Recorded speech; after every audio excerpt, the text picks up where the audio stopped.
los bendiga, hermanos, bienvenidos a Un Momento con Dios.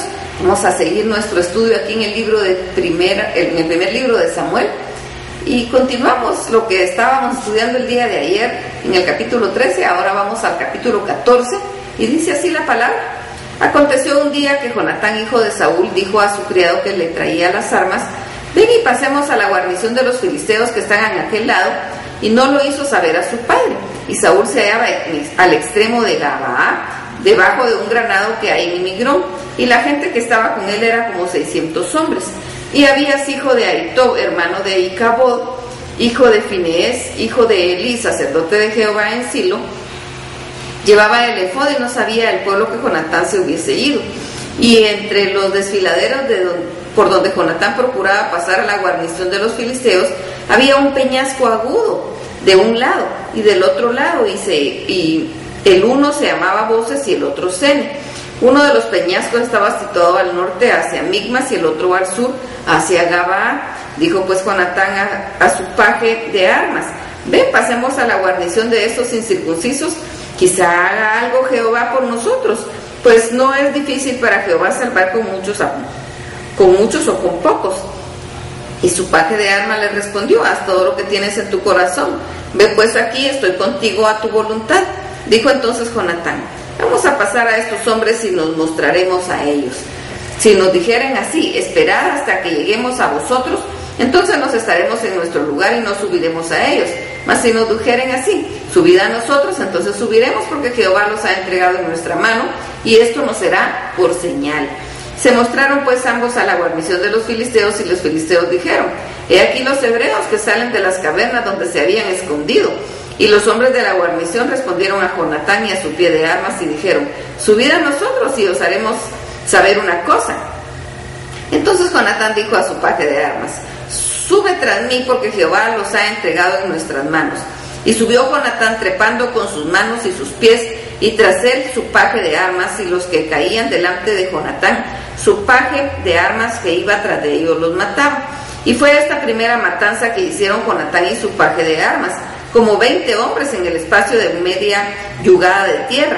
Y hubo pánico en el campamento del campo y entre toda la gente de la guarnición, y los que habían ido a merodear también estuvieron ahí pánico, y la tierra tembló. Hubo pues gran consternación, y los centinelas de Saúl vinieron desde Gabaa de Benjamín, como la multitud estaba aturdida e iba de un lado a otro y era desechada. Entonces Saúl dijo al pueblo que estaba con él: pasad ahora revista y ve de quién haya ido de los nuestros. Pasaron revista, y aquí que faltaba Jonatán y su paje de armas.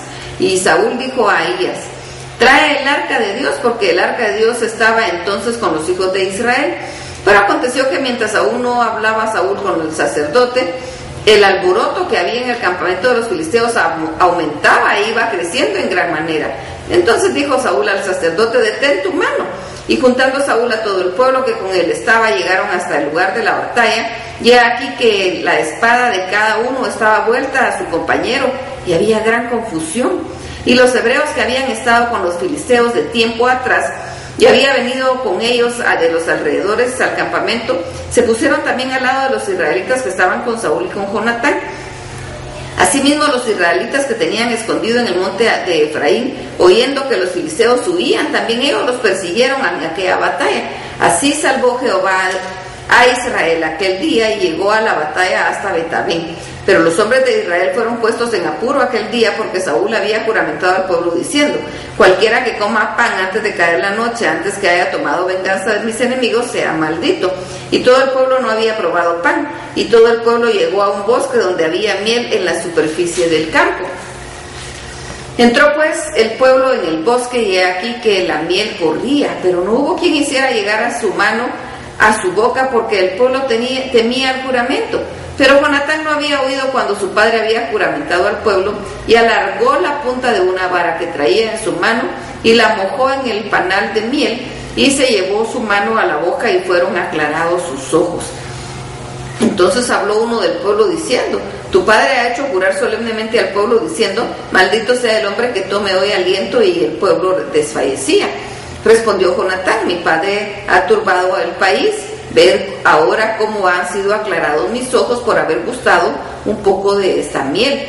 Cuanto más si el pueblo hubiera comido libremente hoy el botín tomado de sus enemigos. ¿No se habría hecho ahora mejor estrago entre los filisteos?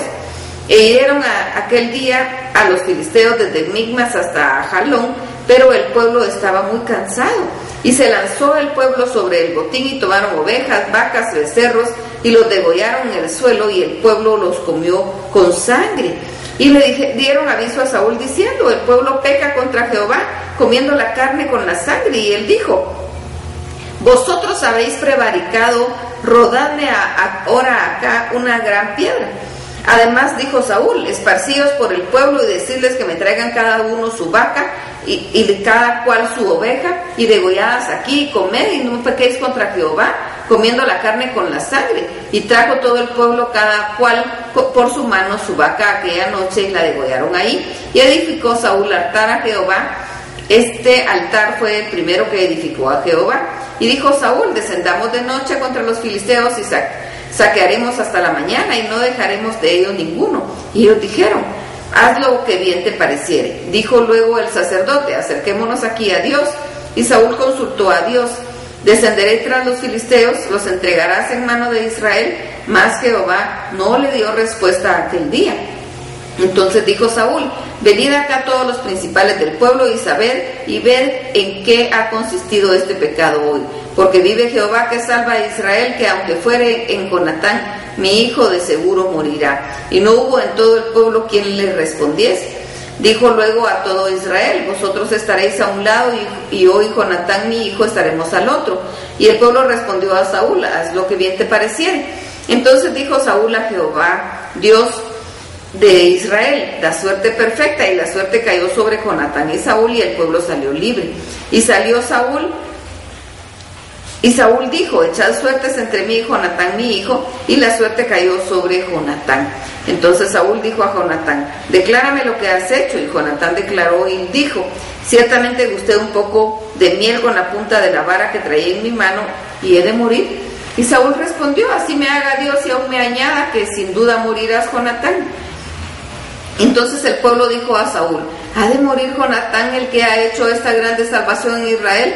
No será así. Vive Jehová que no ha de caer un cabello de su cabeza en tierra, pues que ha actuado hoy con Dios. Así el pueblo libró de morir a Jonatán. Y Saúl dejó de seguir a los filisteos, y los filisteos se fueron a su lugar.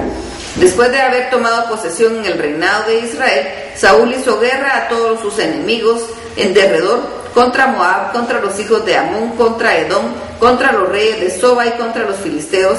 A donde quiera que se volvía era vencedor. Y reunió un ejército y derrotó a Amalec, y libró a Israel de mano de los que lo saqueaban.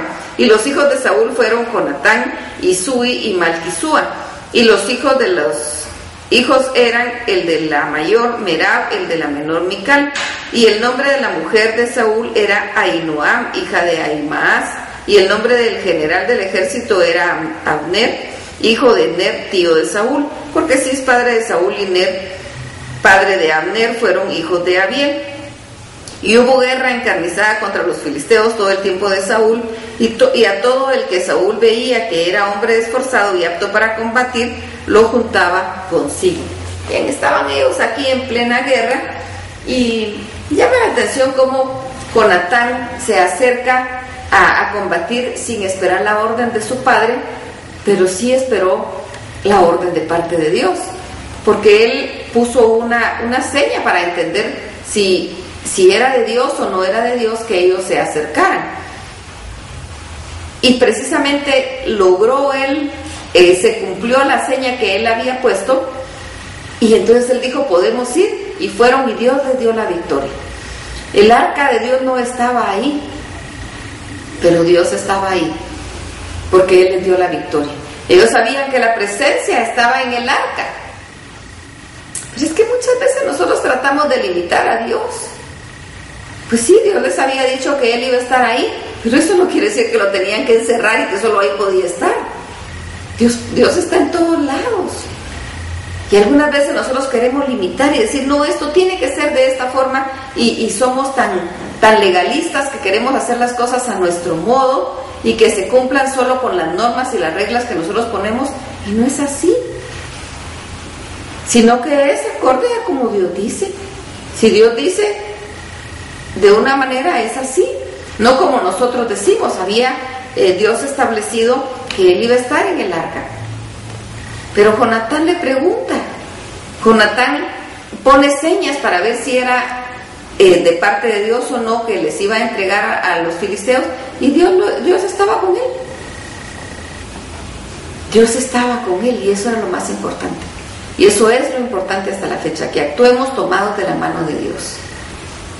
Vemos que aquí, en este pasaje, como que hubiera habido dos situaciones de muerte para Jonatán, pero Dios lo libró porque Dios estaba con Jonatán.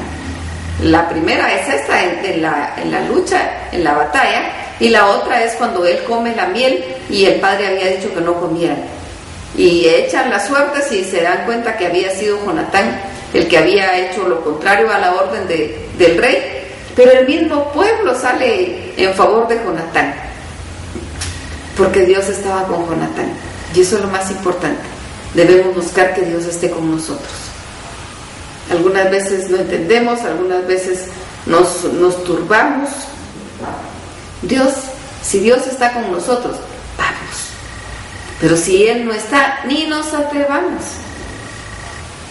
Si le consultamos a Dios, hagámosle caso. No terminemos consultándole a Dios para hacer otra cosa. Si le vamos a consultar, tenemos que obedecerle. Él es Dios. Él es Dios y no hay nadie sobre Él. Él es todopoderoso, Él sabe todo cuanto existe, Él conoce hasta las intenciones de nuestro corazón. Así que peguémonos a Dios si queremos que las cosas nos salgan bien. Jonatán aquí hizo dos cosas fuera de lo que se esperaba, pero como Dios estaba con él y no estaba fuera de la voluntad de Dios, estuvo bien. ¿Cómo estás tú? ¿Estás bien o estás fuera de la voluntad de Dios? Porque si tú estás dentro de la voluntad de Dios, dale, trabaja, porque si Dios va contigo, puedes. Pero si estás fuera de la voluntad de Dios, ten cuidado. Ten cuidado porque va a haber derrota, va a haber problema, va a haber persecución, va a haber tristeza, va a haber amargura. Pero si estamos pegados a Dios, entonces va a haber gozo. Y si hay tristeza, esa tristeza no la resistimos solos. Dios está con nosotros. Porque Él sabe qué es lo que permite y de repente nos toca pasar situaciones complicadas, pero Dios está con nosotros. Así que tenemos de quién aferrarnos. Tomémonos de Él, aferrémonos a Él. Sepamos que Él da la cara por nosotros y que vamos a salir adelante y que vamos a ver su gloria. Y va a ser algo maravilloso. Así que animémonos a dar un paso más si Dios está con nosotros. Y que estemos quietos si Dios nos dice que nos quedemos. Solo hagámosle caso. A Él le gustan los hijos obedientes.